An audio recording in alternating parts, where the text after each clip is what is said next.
another interesting little side story was my wife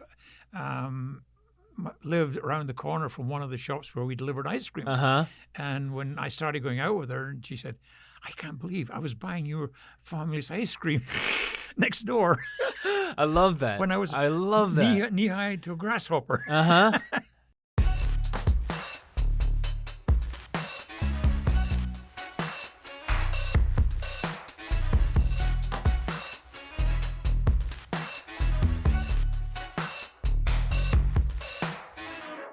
How's it going, guys? Welcome back to another episode of the UKnowAdamTsang podcast, where you get to know a little bit more about people, passions, and all things business. Today, sitting across the way is Mr. Angus Walton from Scotland. Right here in Statesboro, Georgia.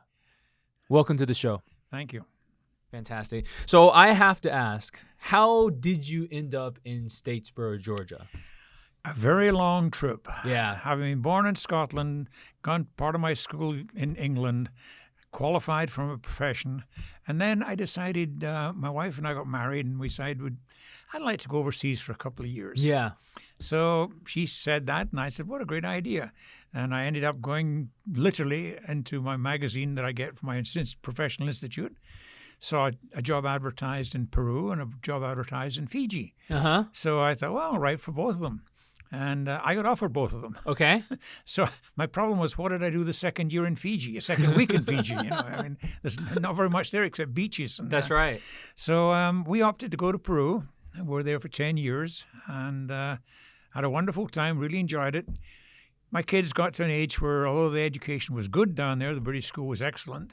I didn't really want them necessarily to grow up there. Yeah. So we in Peru. Yeah. So we decided to job search, and this was in the early 1970s, about 75, 76, when there's, internet was virtually unknown and certainly not in Peru. Telephone was hard enough to find in Peru, never mind. It's crazy. That's crazy, yeah. So we started searching around, and eventually, by sheer chance, I knew a fella who ran the branch for the Parker Pen Company in Peru. And he Parker Pen. What is writing that? Writing instruments. Okay. Yeah, they were a very big quality writing instrument company. They're still around to this day, right? Yeah, I believe so. Okay. They were eventually bought out by Gillette. Okay. But they're very big all over the world. Okay. And particularly in Europe. So he knew I was job searching, and he called me up and said, hey, the vice president for Latin America and the vice president of marketing is coming in to visit me. Do you want to meet them? Yeah. So I went and met them, and they said, we had a nice chat, and they said, can you get up to the States and to Janesville, Wisconsin? I had no idea where that was, but, So I said, well, sure. It so happens next week the company I work for is based in San Francisco, and I'm going there on a business trip in about 2 weeks' time. Talk about everything just falling right into place. So I went up there, found my way somehow to Janesville, Wisconsin, which is near Chicago as I could get. And I left there with a job offer. Wow. The fun thing was I just left the house in San Francisco, or the company in San Francisco, and they'd offered me a job in San Francisco. So I was back in where I was with Fiji. Why were you in such high demand? I don't know. Maybe people like me or something. I don't know. So what were you doing for these companies? I was basically their financial manager. Gotcha. I started off when I joined the company down in Peru. It was basically as the financial manager of a company. Then when I moved to the States with Parker Pen, it really I became the vice president of financial operations worldwide, which let me travel all around the world and looking at all their business interests all around the world. They had branches in every country in the world, just about. Yeah. So that's what I was doing, and finally, that was how I ended up in the States. In the States. What I love about this interview, more so than I've kind of had in other interviews, is there's this wealth of knowledge there that I'm so excited to kind of dive into.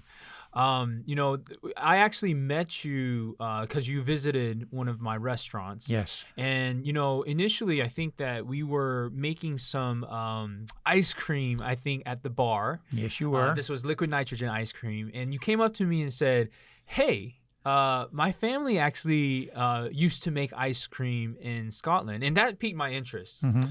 And from there, I was like, okay, well, I had the podcast already at that time, and I was like, well, I got to interview you, man. Like, and I think I took down your name and your number. I think I put it in my pocket, and then during this period of time, I just lost track of you, and I couldn't find you until this past Wednesday when I was presenting at the Kiwanis Fair. Mm-hmm. And you, out of nowhere, just waltzed up to me, and I was like, "Oh my goodness! I've been looking for you all this time." So I'm so excited to kind of like dig into that story. So tell me a little bit about the ice cream business. That was a family business. Yes. For your my grandfather started it in Aberdeen, of all places, in the northeast corner of Scotland, in 1905. 1905. And I still have the original recipe. My mother wrote it out for me, and I still have it at home. Then I think he moved down into this town called Falkirk in middle Scotland and decided to start the business there. And it was extremely popular. I mean, it's amazing. I've got some photographs that are just wonderful to look at. Love that. In the early days of when ice cream vans used to go around the streets, they had about 10 ice cream vans, and they're all old-looking vans. And they'd go around selling ice cream all around the town. Plus the fact that we helped supply other shops that needed it, and so it really was very successful. How did he kind of like come into that? I guess. Do you know the story behind like where he came up with it? Did he work somewhere? No idea. No idea. Yeah. No. That was never made. I was never made privy to that. Okay. I know that basically all the family, I had two brothers and a sister, and we all, one way or other, had to fill in every time something was needed, So I learned how to serve ice cream at the shop. And, what did it look like back then? Was it like the scoop? Did you guys have a scoop? Yep. No, but it was not hard ice cream. We never had the ice cream hard. You go into a lot of places now and you see them struggling to get the ice cream out. It was easy to scoop. Yeah. Soft. And nothing was pre-packaged.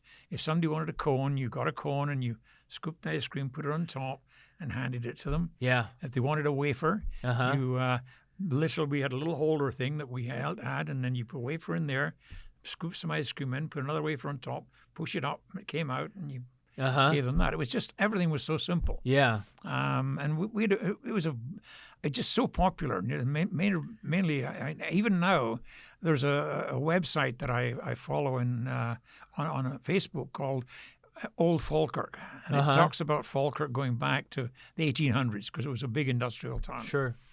And every so often, something will pop up about Walton's ice cream. I love that. And somebody will have a picture of the shop or something like that. Extremely popular. Yeah. It was extremely. Everybody knew about it. Yeah. Oh, yeah. How many ice cream shops? Just a single one. Just a single one. Yeah. The factory where we made it and the ice cream shop were right next door. So there's a factory that had to be created to support it. Right. Well, that's wild. I mean, back then. So you guys also did distribution as well, right? Yes. Like sending it to other places. Yes. I'd sometimes go with my brother and we'd deliver to other little shops and stuff. Another interesting little side story was my wife lived around the corner from one of the shops where we delivered ice cream. And when I started going out with her, and she said, I can't believe I was buying your family's ice cream next door. I love that. I love that. Knee-high to a grasshopper. Very nice. Yeah. Describe kind of like how many people were in the factory? Family. It was only family. Only family. So like a family business. Family business. Totally a family business. I think when the vans were going out a lot, and that was before I was even involved. Sure. There obviously were drivers and stuff doing that because we didn't have that big a family. Sure. But when I was involved, it was my dad, my mother, my sister, my two brothers, and myself. And we just fitted in where needed. Is that something that was typical in that day and age with kind of like just family-ran businesses, don't let any outsiders in, so forth and so on? Yeah, I think that's pretty much, you find a lot of small businesses like that where there were family businesses. Sure. And everybody worked in and worked to the family business. How about arguments? Were there any challenges? Because obviously, like now it's like, don't work with like your spouse or whatever it is, right? Like now you're saying that, okay, the entire family's there, and when they go home, they still have to see the same old people. Yeah. Well, I won't say there wasn't. Okay. But I mean, I know there were times my dad would get on one of my brother's cases or both my brother's cases or something like that. I was young enough that I wasn't. I was kept out of that. Really? Stuff. But yeah. That's fun. Yeah. What memories do you have of the location? It was not a very nice area. It was a main street, Graham's Road, Falkirk, and it was a very nice street, but it was a business street. Yeah. And it wasn't anything special about it. The factory was old-fashioned by today's standards, but we made it the way we wanted. I mean, there was an enormous great vat that we put 35 gallons of milk into and heated up and added all the ingredients that were needed to go with that. And then, they get pulled out of there and put into buckets and put into the fridge to cool off. And then eventually you'd put them into the mixer and turn them into ice cream. Yeah. So it was gentle. And the shop itself, I think, people were so used to coming in and just getting good service and good attention. Yeah. We used to have the local policeman would come in every so often. And, that's awesome. Just for a cup of coffee and an ice cream. Oh, so you serve coffee as well? Well, not really. We served it to ourselves in the back shop. But but the policemen, they got some coffee. They always got coffee. Oh, yes. Yes. That's great. I'll tell you one funny story. I was serving the shop one night, and the 3 kids came in, and they were just being rowdy. Yeah. And I told them to calm it down. I mean, I was only probably about 16 or so at the time. Sure. And I'm telling them, calm down, guys. Calm Yeah. down. So they started getting really raunchy at me. And so I finally said, fellas, I got a couple of cops in the back here. Yeah. You really want to keep this going? Yeah. You sure you have. Uh-huh. And without me saying a word, the 2 policemen walked out. You never saw 3 people move the shop. Oh, really? They just left. They just ran. So, we had a good relationship with the constabulary and stuff like that. Have you tasted any ice cream that tastes similar to your family's recipe? Not really. I'll be perfectly honest. I made some myself. It's kind of difficult to take a 35-gallon recipe and cut it down to it is a gallon. Difficult. Yeah, with all the ingredients, because it's from 35 to 1 is fine, but when you're going from 16 ounces of this to 1, that's right. That's 1/35. It's hard to scale. It doesn't scale very well. And I made some, and my son-in-law thought it was the greatest thing he'd ever tasted. My daughters made it and got the same reaction. Yeah. It just has a different flavor. Now, let me say again, it's vanilla ice cream. Yeah. And that's what it is. Yeah. I mean, we don't have 15 different varieties or 31 from Baskin, right? Yeah, exactly. I mean, and people were happy with that. Yeah. Maybe in 2022, maybe they're not. Yeah. Did you have toppings? Not really. Uh-huh. No. You just had the wafer, right? Just the wafer and the cone. The only thing we did, and we made a special wafer to go on top. Uh-huh. What it was we, using our ice cream holder, we put a wafer in, we filled it with cream, put another wafer on top, and then when we brought that out, we dipped it in melted chocolate around the edges. Uh-huh. So that had a very unfortunate name, which I'm not going to say. Okay. But it was accepted then. But so absolutely delicious. And people would have that. I mean, they'd ask for a ice cream. That's right. So that's super fun. Yeah. So what eventually happened with the family business? I think when my father took ill, I don't think my eldest brother, was really prepared for running the business on his own. So when my dad and my mother moved down to England, I think he didn't quite keep the energy going that my dad had and my grandfather had. Yeah. And I think times were changing too, I suppose. And I'm not saying he was to blame for it all, but sure. times were changing. And I think after my dad passed away, my mother just sort of looked and said, it's just too much work, too much effort, And It wasn't worth it anymore. no, So back in the day, I mean, this was kind of like the initial business. Was the revenue that this was generating? Did you as a family just reinvest back into the business, or did you kind of like divert into potentially like real estate? Were there any options with that? I think it just mainly went back into the business. Got you. I'm pretty sure that I know my dad didn't have any big investment real estate or anything like that. Yeah. As I would have known of when he passed away. But, Sure. No, I would say it was keep the business going, keep it going, and they had a nice lifestyle. Yeah. You know. It was fun. Yeah. Yeah. So let's kind of like move into change direction a little bit and talk a little bit about you. So you were growing up at a very young age during this time when the ice cream shop was moving. Then at a certain extent, you decided to kind of like go off on your own. I hear a little bit about Peru, but what was the path that you took?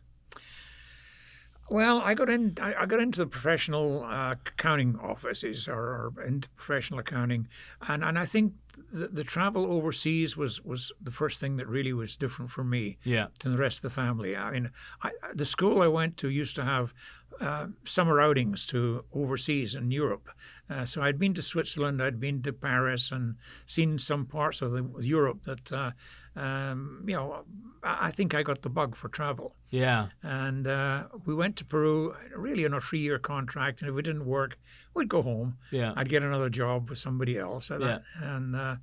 But we liked it there. Our oldest girl, my daughter who's living here in Statesboro, was a year old, just over a year old when we went there. And my other daughter was born there. Yeah. And we had just 10 very nice years there. I mean, it was interesting. I worked for different companies when I was there. Initially with a company that was owned by an English firm that made textiles in Peru, and then latterly with Homestake Mining, which had a mine in Peru. And again, when you're doing finance, you don't care what people are doing as long as it's making money. Sure. How has that industry changed in your eyes, right? Like, so you have a ton of experience in finance. What do you see? It's very hard for me to answer that now because I have been, let's face it, I've been retired for quite a number of years now. Yeah. But I think in general terms, I still feel there is more greed in the world than there used to be. I think people ran businesses because they enjoyed running them and because they needed to give people work. I don't necessarily see that as much nowadays. It's almost like we've separated into those who have and those who have not, and that bothers me quite a bit. I mean, I've done well with my life, thank you. I'm comfortably retired. Yeah. But I just like to think that we should be more concerned with some people who are not doing as well as they should do. And I'm feeling that industry has become almost blinkered to anything other than what's the bottom line. Yeah. And I remember one company I worked for one brief period down in South Peru. The guy who was the CEO of the company, and we imported fresh cut flowers from Latin America. That's how I ended up with them because of my connections with Latin America. But he wanted the people to enjoy their jobs. He built a gym on the end of the storage unit so that we could all go and work out if we felt like it. That's right. And I just not sure that's really happening anymore. I think that's a great observation. What about, some of your biggest successes in your kind of like career? Okay.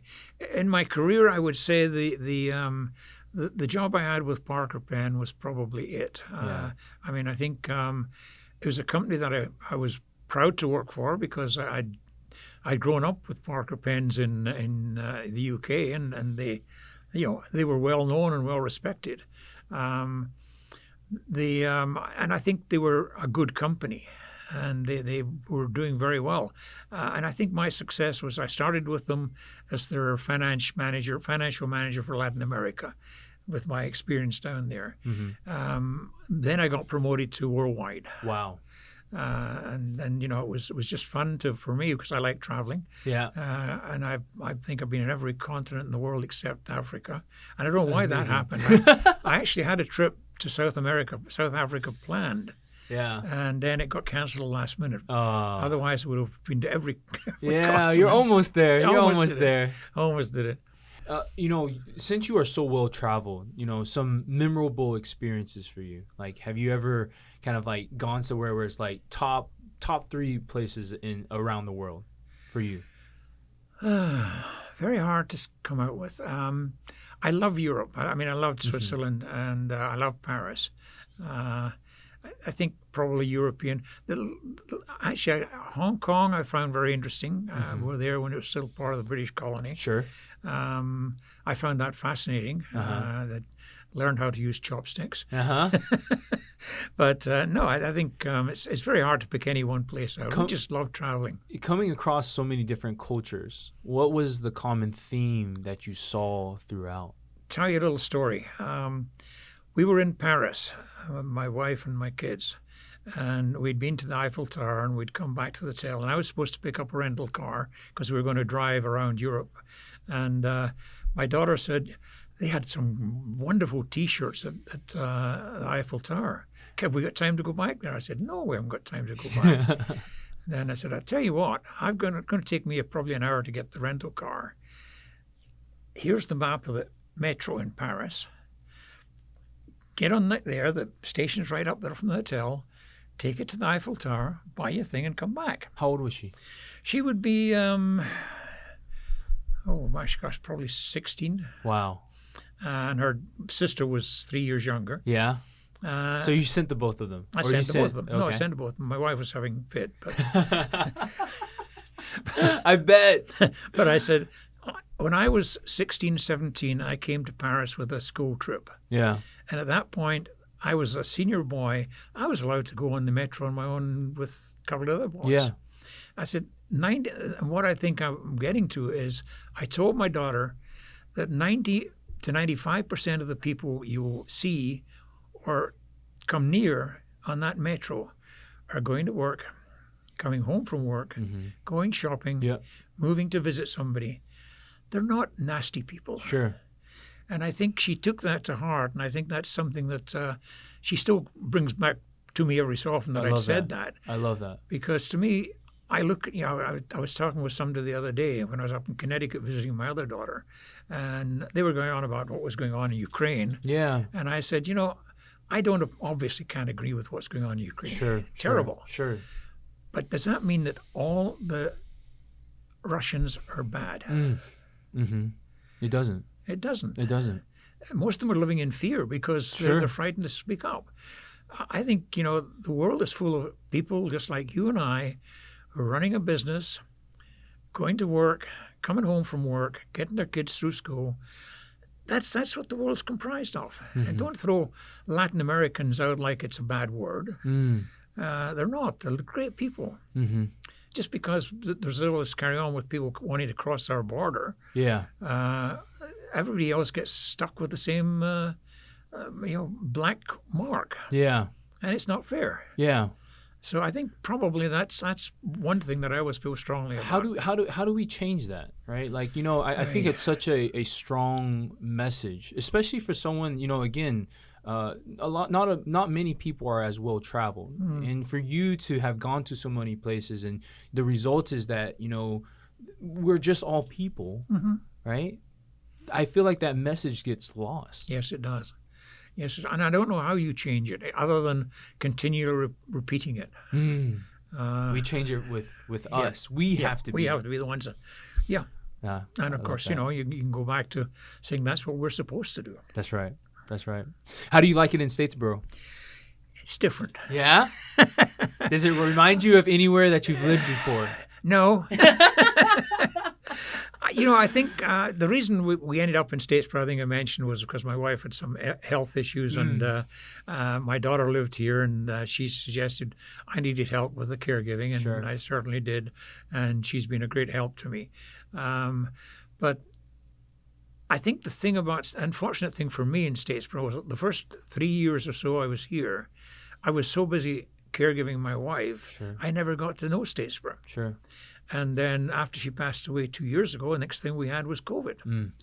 And everything basically shut down. Yeah. So I'm being unfair to say that, Statesboro hasn't got anything. Yeah. I don't know if it Yeah. has. Yeah. And I think you're making the right moves, right? So, Yeah. like, have you joined Kiwanis? Yes, I have. Yes. Yes. So that's a great start. Yeah. There's a community there. Right. And, what they stand for is Right. absolutely amazing. And I've always been all my life very active in the church. So I'm a church member here, and Understood.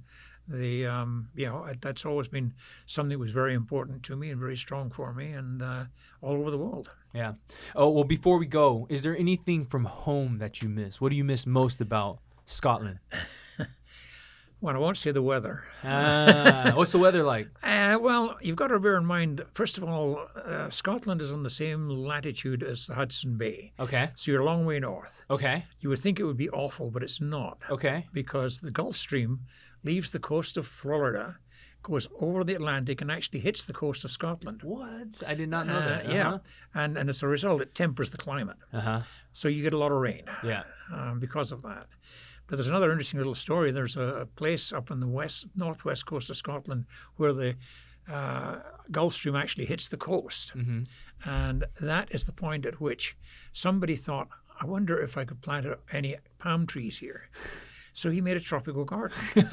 And it worked. It worked. You can go visit Love it. You Love can go that. visit it. Love it. But I think, other than I miss a lot of family and friends who are still there. Yeah. I do miss. I miss the smallness of it.